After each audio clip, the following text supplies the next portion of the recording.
ganap ng mga plastic bottle. Tapos, pagka maraming bunga, baka bumagsak po yung credit kung hindi po siya katibayan. Pero napakaganda po ito gamitin kasi safe na safe po yung inyong ampalayan. Then, pwede rin po yung kulambo, yung net.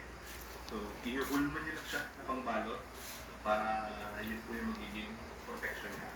Ang maganda po dun sa net, Ano bang ginagawa mo dyan, Ningning? Ba't nandiyan ka sa taas ng electric pan?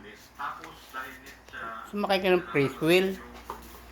sunlight, kaya yung bunga, kulay green. Press wheel ba yan, Ningning? Pangalawang paraan, para Baba ka dyan. natin, papili siya ng fruit fly. Nako, ayaw bumaba. Ano ba yan?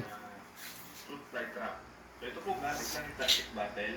Lutasan ko lang sa gilid. Yung dalawa siya. Tapos tinupi ko lang sa loob para yung papasukan nila madali. Tapos mahihirapan po sila bumaba. Then, naglagay lang po ako dyan na hinog na palaya.